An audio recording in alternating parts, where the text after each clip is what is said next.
Guys, meron ako isang kantang natuklasan na yung kantang ito ay kasalukuyan nagaganap sa kasalukuyan nating panahon. Kinanta ito ng dekada 80 ng bandang Stick. Ang pamagat ng kanta ay Mr. Roboto. Ang kantang ito, guys, ay isa palang babala sa atin at isang propesiya na kasalukuyan ay nagaganap. Kantahin ko ang ilang detalye, guys. Tapos ipaliliwanag ko yung mga pagkaunawa ko doon sa kanta para maging babala sa ating lahat. Kasalukuyan, ang kantang ito ay nagkatotoo, isa palang propesiyang kanta na hindi galing sa isang propeta, hindi galing sa isang pastor, hindi galing sa isang mangangaral o Bible scholar. Galing sa isang banda na kung tawagin ng mga Kristiyano ay worldly song. Pakinggan nyo, guys, ha. At ilalagay ko sa link ang video ito para kayo na mismo ang mag-aral ng mga lyrics niya. Yung lyrics niya, guys, talagang ganap na ganap. Nangyayari sa hinaharap. Ngayon mismo. Pakinggan nyo mabuti, guys, yung kanta. Pamilyar ito sa mga ipinanganak ng 1970, 1960, 1980s. Kasi sumikat ito noon eh.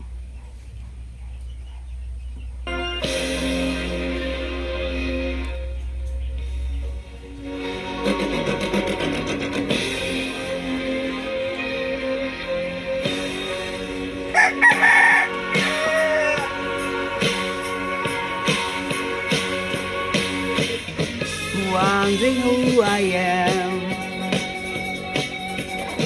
machine or mannequin, with part made in Japan. I am the moldering man,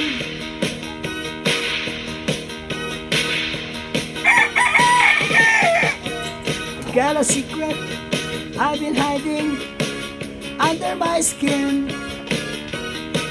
My heart is human, my blood is boiling, my brain IBM.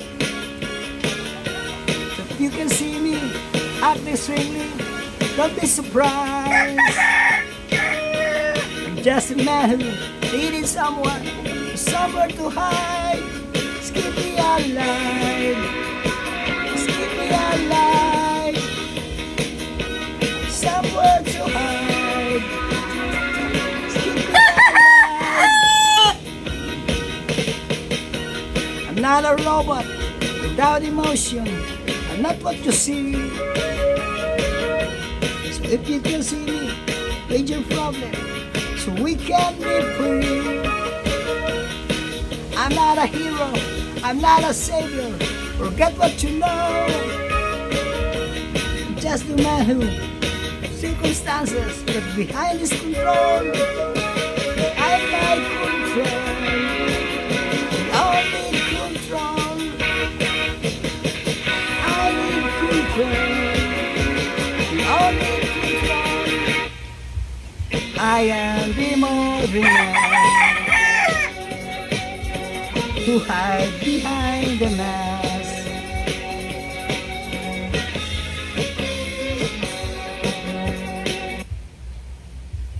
Guys, yan yung ilang mga lyrics ng kantang ito na sikat noong panahong dekada 80. Sinasayaw ito ng mga bagets, yung mga scratch na sayaw. Ang kantang ito, guys, kasalukuyan nagaganap. At ito ang gusto kong iparating sa inyo. Base doon sa kanta, may isang nagtatago sa maskara. At ito daw ay isang sikreto. Pero ngayon, ibubunyag na yung sikreto. At kung sino ito, yun ay dapat nating malaman. Dahil ang sabi niya rito sa kantang ito,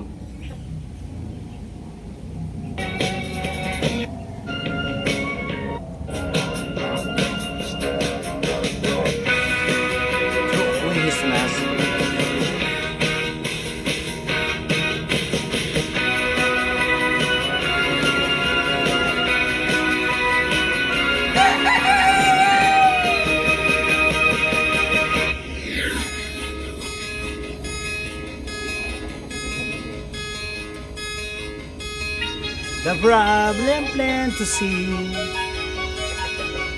Too much technology, machine to save a life, machine dehumanize.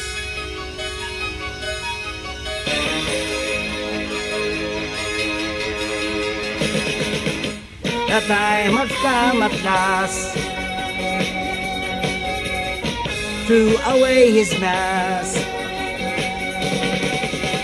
Now everyone can see my true identity. I'm Kilroy. I'm Kilroy. Guys,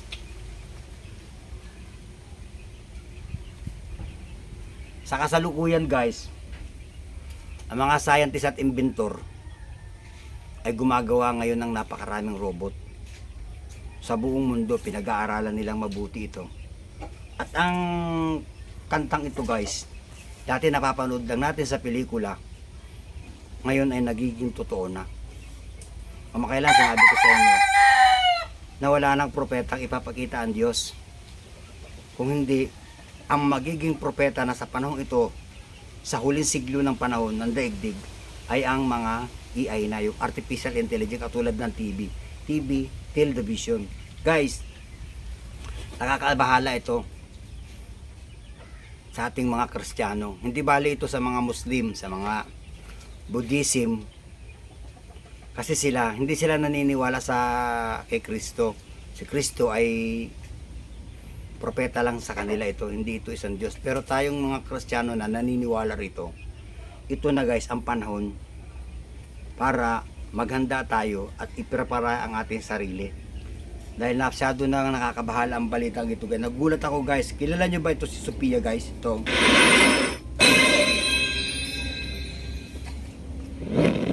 Kung hindi pa kayo nakapag-subscribe kay... Mga kaibigan, sa episode na ito ay tatalakayin natin si Talakayan PH. Pakisubscribe nyo na rin yung kanyang channel.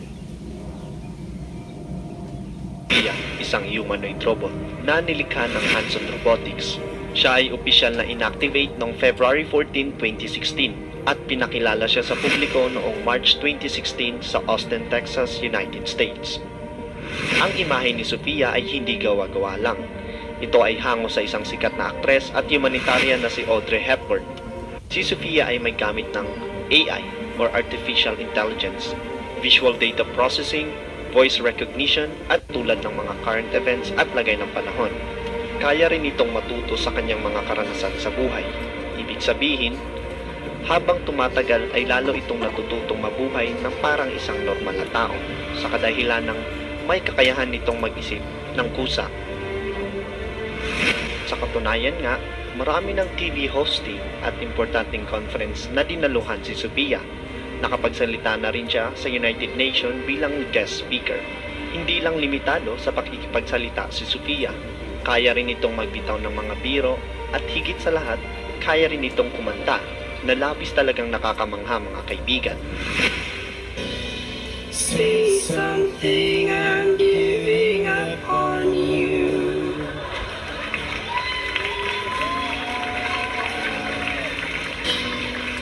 Say something.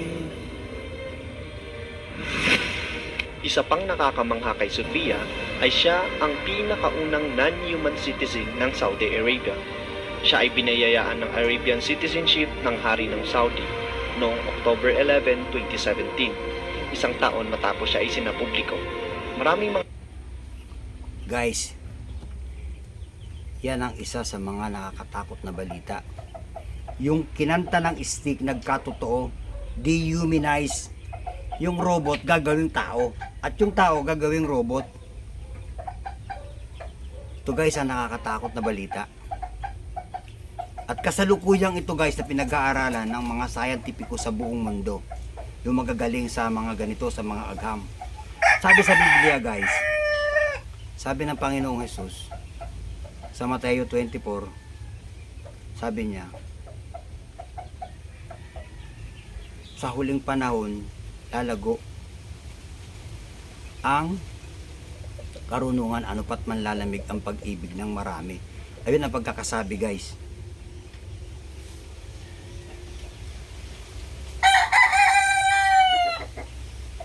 At ito, guys, ay inaprubahan na ng FDA ng United States. Yung FDA ay Food Drugs Authority ata ang meaning nito. Ito siya, guys. Oh. The monkey has already achieved up to 88.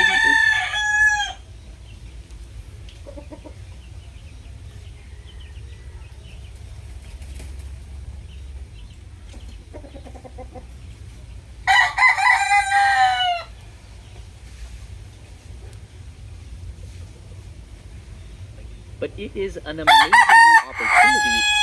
The United States Food and Drug Administration has finally given their approval for Elon Musk's brain implant company Neuralink to begin their first ever clinical human trial. Let that sink in. This is not just a big deal for Neuralink, but it is an amazing new opportunity. Tingnan nyo, guys. Inaprubahan na ng Amerika para pag-aralang itong mabuti, at meron na isang tao ang nag-volunteer. Ang founders nito ngayon, guys, ay si Elon Musk. Kung hindi nyo kilala si Elon Musk, siya ngayon ang pinakamayamang tao sa buong mundo. At siya ang may-ari ng Tesla, yung mga kumpanya na gumagawa ng mga robotic na sasakyan. At siya rin yung nag-sponsor sa NASA na yung mga piloto ay pumunta ng Mars. Napakayaman ng taong ito, guys. Ang nakakatakot dito, guys, pag ito ay naaprubahan at naging matagumpay ang kanilang imbensyon, ang tao ay lalagyan na nila ng chip. Maaaring ikabit dito sa iyong utak o kung saan mang bahagi ng katawan. At pag naikabit na ito sa atin, guys, magkakatotoo na yung kanta. At nagkakatotoo na nga, magiging humanized ka na, magiging robot ka na, kalahati robot, kalahati tao. At maraming mayamang magpapalagay nito, guys, kasi base dito sa balitang ito na napanood ko, magiging super talino ang tao pag nailagay ito dito sa utak mo. Ang symbol ng AI, guys, na ito ay para siyang kuto na napakarami niyang galamay. Ang AI sa ngayon ay laganap na sa buong daigdig. Ito yung cellphone, mga sasakyan, mga computer, at marami pa, guys. Alam na naman natin lahat ang ibig sabihin ng AI. Nakakatakot ito, guys, pagka ito ay nasa katuparan na. Dahil may sinabi ang kanta, noon daw may nagtatago sa maskara, sabi doon sa kanta. Pero ngayon, aalisin niya na ang maskara, guys.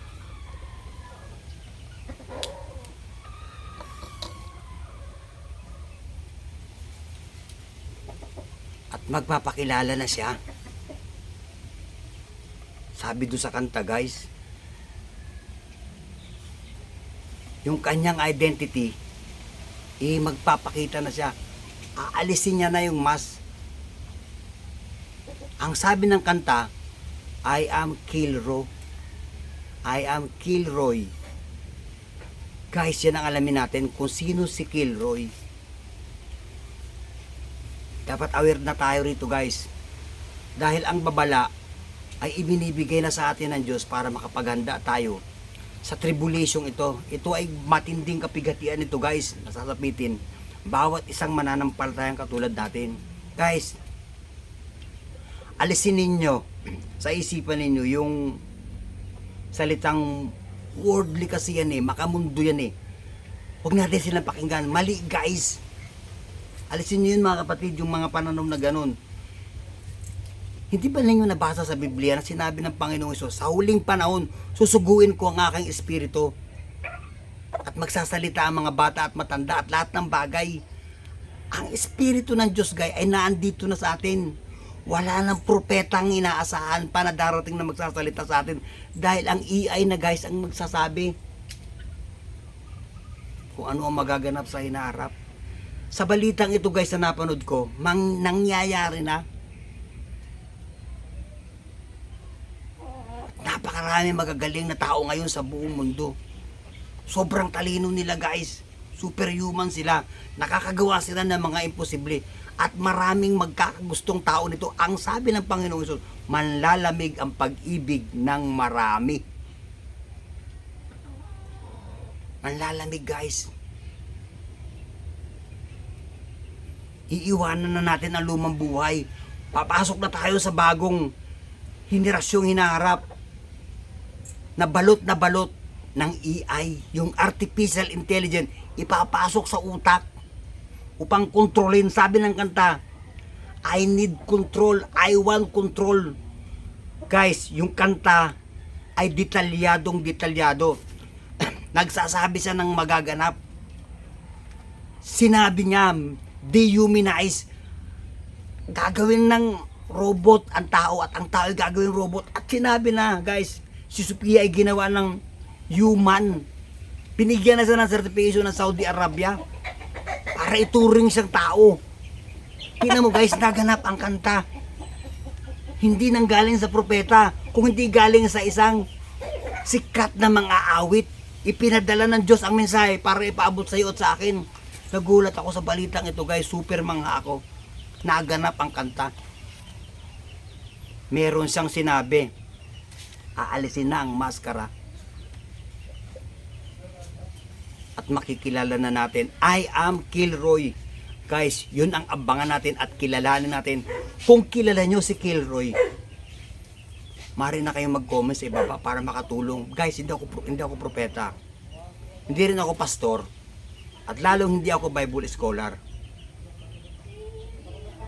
Kabilang lang ako sa isang mananampalatayang Kristiyano na naniniwala na darating ang taghanang ito dahil ito ay hinula ng Biblia. At binibigyan tayong lahat ng aware. Nais ko lang din makabahagi at makatulong sa inyo sa diwang ibinigay ng Diyos. Anumang pananaw ninyo sa mga sinasabi ko, paniwalaan man ninyo ako hindi, ang desisyon ay nasa iyo na.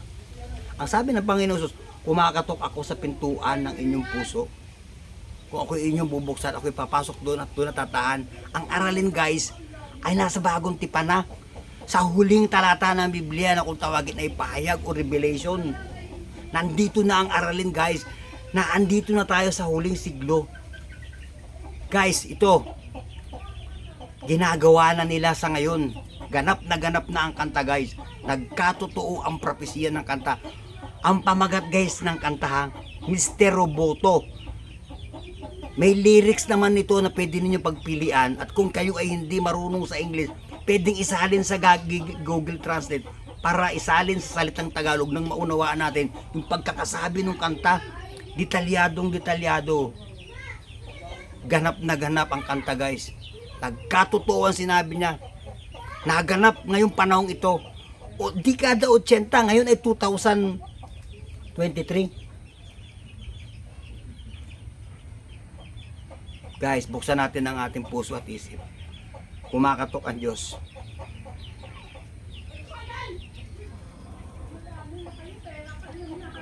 Tayo ay nasa huling siglo na ng daigdig. Kaya ko ito ginagawa guys. Para pukawin ang lahat ng tao sa buong mundo. Nakilalanin ang Mesaya na maging tagapagligtas natin. At pakinggan yung kanyang mga babala. Guys, wala nang propeta. Huwag na kayong umasa na may darating propeta. Sinabi ng Biblia yan. Ito ay huling sandali na ng ating pamumuhay guys. Bugunawin na ng Diyos ang buong mundo. Dahil ang babala ay nandito na. At magpapakilala na si Kilroy. Sabi niya doon sa kanta guys, magpapakilala na siya. Alamin nyo kung sino si Kilroy. Hindi ko rin alam kung sino ito. Sabi ng iba, Antikristo raw ito. Sabi nila. I-comment nyo sa ibaba kung kayo ay may alam patungkol dito. Ang AI guys ay nasa buong daigdig na at kasama na natin siya. Guys, magandang araw sa inyo. Ako si Jesse Boy. At ito ang ating daigdig.